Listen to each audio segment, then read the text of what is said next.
Monsieur Néel, j'ai essayé de décrire en suédois vos importantes découvertes qui, d'une manière imposante, ont continué la grande tradition française en magnétisme. D'une manière essentielle, ont décidé de la conception moderne de la magnétisme.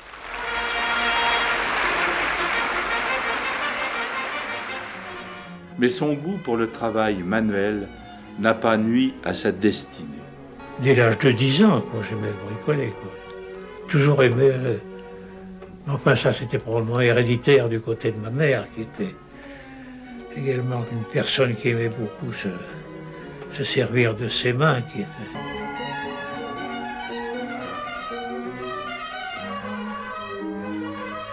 Son histoire, ses découvertes, ses inventions se confondent avec la révolution scientifique du XXe siècle. Et moi, je suis rentré à l'école normale avec l'intention très nette de donner ma démission à la sortie pour être ingénieur. Et puis c'est quand j'ai été à l'école que je me suis aperçu que la physique, c'était intéressant, mais il y avait quelque chose qui était beaucoup plus intéressant, c'était faire de la recherche. Vous savez qu'Einstein, à la Sorbonne, on n'en voulait pas aux environs de 1922. Il était considéré comme un complet farfelu. Alors là, c'était quelque chose qui nous semblait tout à fait merveilleux, mais qui était déconnecté en somme de notre expérience personnelle.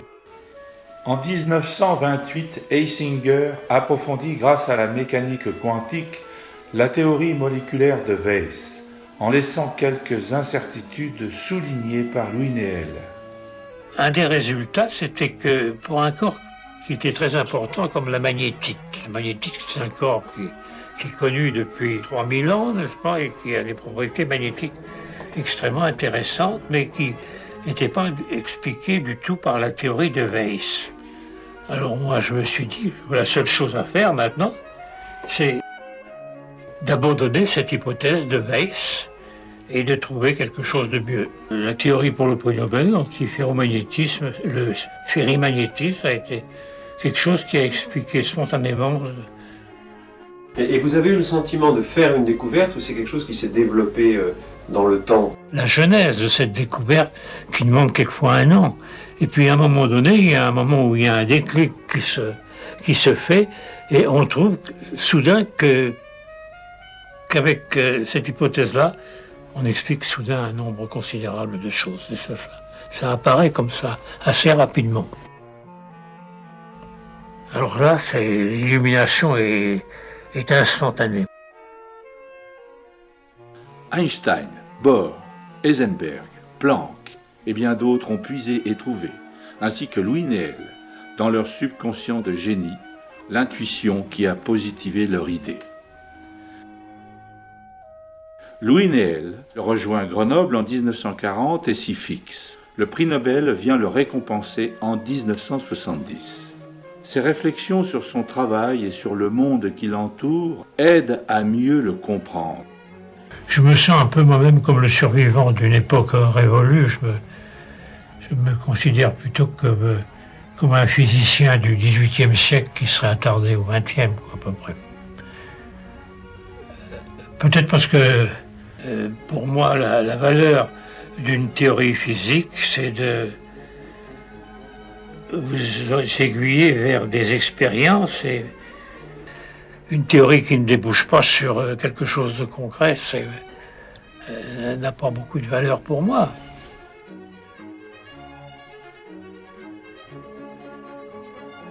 Louis Néel est un phénoménologue de la physique.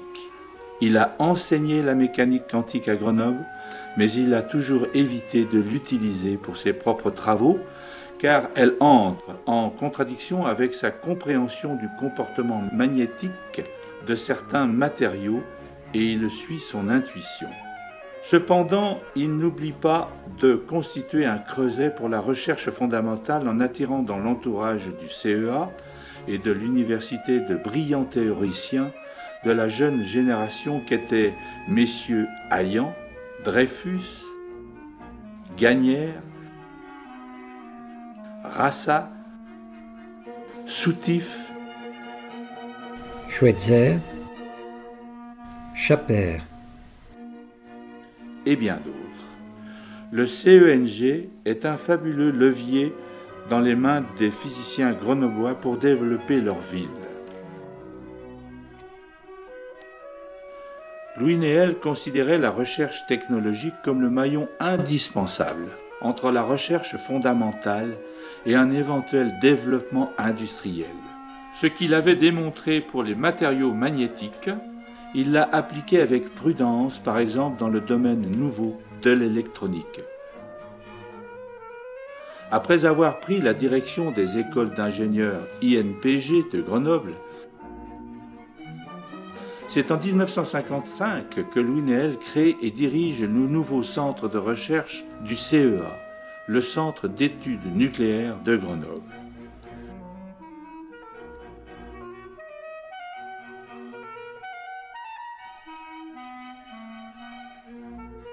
En 1957, dans les locaux provisoires de l'Institut Fourier, il reçoit un de ses anciens élèves, un des premiers ingénieurs électroniciens embauchés au CENG. Il lui dit ses craintes de voir l'électronique de plus en plus volumineuse et complexe éloigner le physicien de l'observation directe des phénomènes physiques. Mise en confiance par un système électronique simple et performant pour la désaimantation des échantillons magnétiques, Louis Néel lui confie l'automatisation de la mesure des phénomènes d'accommodation de l'aimantation. Ce fut à sa demande la première réalisation de son tout nouveau service électronique. Le responsable de ce service, Michel Cordel, propose au très traditionnel CEA de créer le LETI. Il s'agissait à l'époque de créer un laboratoire public totalement orienté vers le transfert des résultats de la recherche à l'industrie. Tous les programmes du LETI étaient établis sur une base contractuelle associant le LETI aux utilisateurs. La mobilité du personnel permettait à beaucoup de jeunes chercheurs de poursuivre une brillante carrière dans l'industrie. Ce projet correspondait parfaitement aux objectifs de Louis Néel pour la recherche technologique.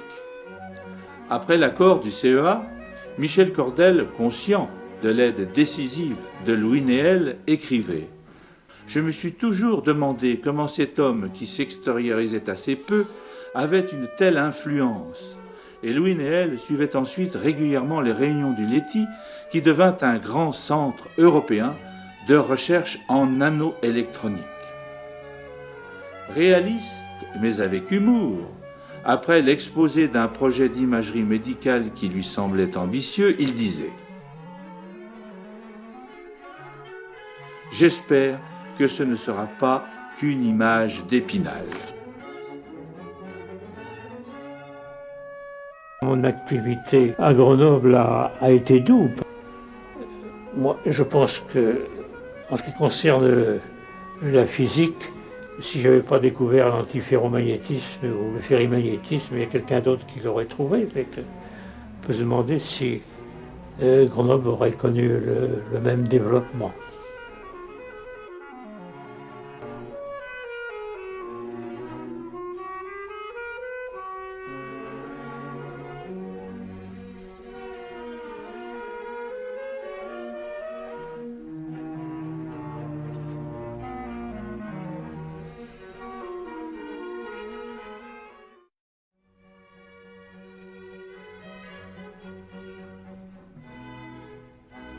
Retiré de la vie active, ses méditations l'amenaient à dire « Nous ne savons pas si un autre univers que celui que nous décrivons existe ou n'existe pas. Et qu'est-ce que la pensée ? Il se contente dans son monde de séparer le spirituel du matériel. » La famille de Louis Néel nous a remis l'extrait non publié de la postface de son livre « Un siècle de physique ». Il écrit sans prétention l'idée qu'il se fait de deux mondes.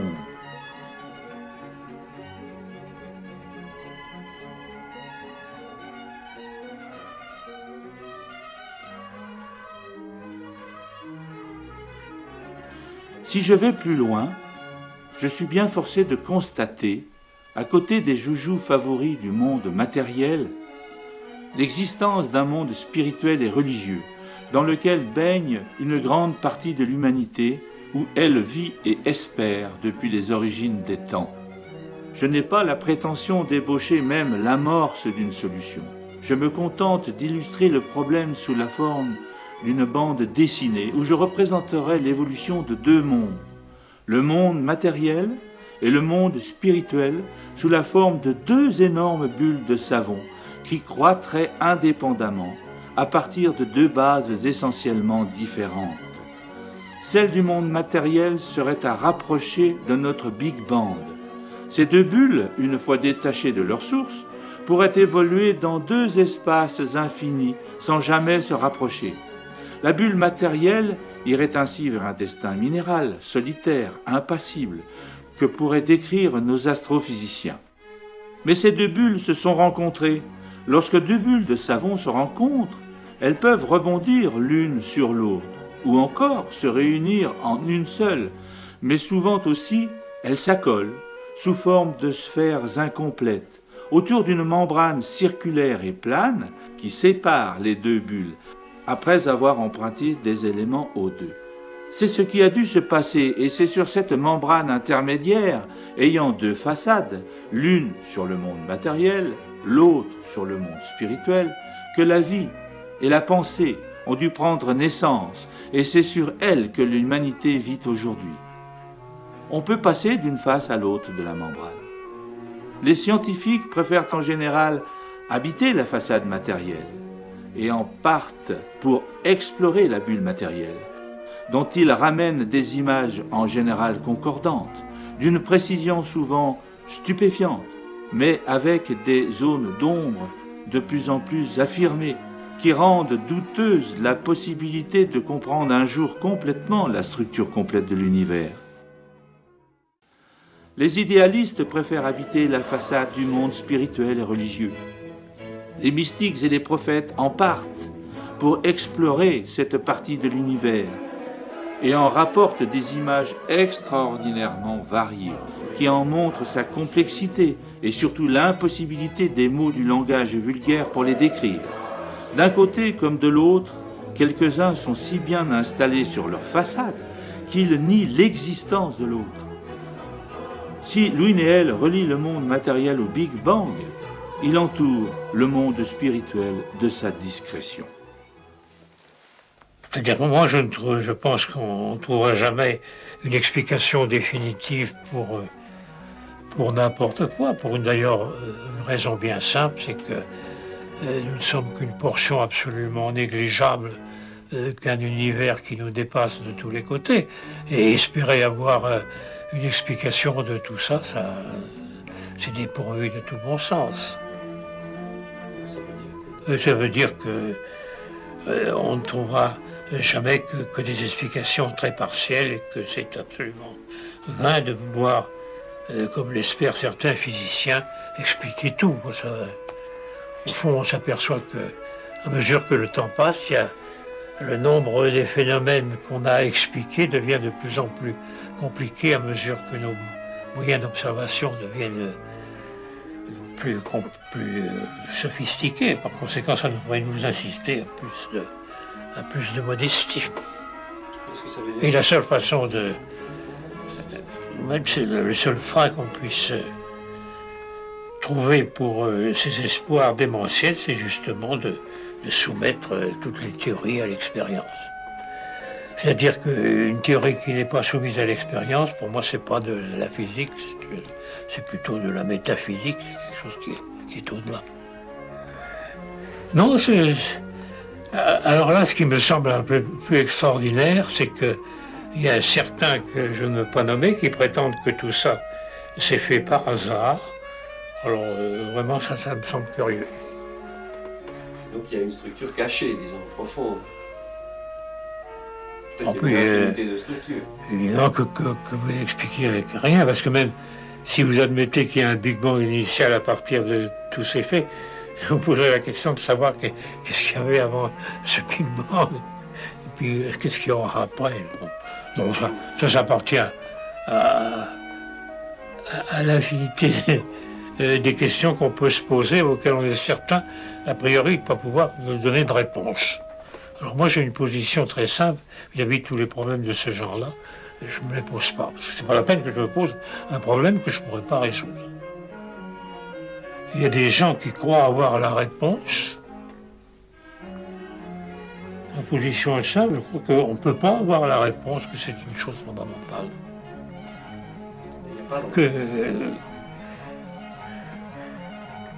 Qu'on est fondamentalement devant un problème dont la solution nous sera éternellement cachée.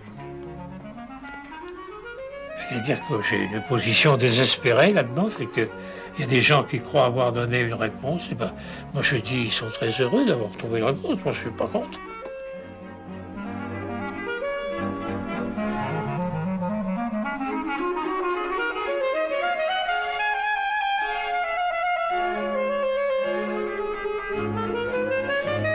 Monsieur Néel, la séparation des deux mondes par votre membrane est pertinente.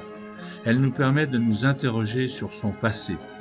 Depuis l'époque antique des Cathares, hélas jusqu'à notre temps, cette membrane a une perméabilité qui s'adapte à l'un des deux mondes qui cherche à dominer l'autre. Monsieur Néel, votre bande dessinée aide sans prétention à mettre en lumière une partie des causes des perpétuels conflits.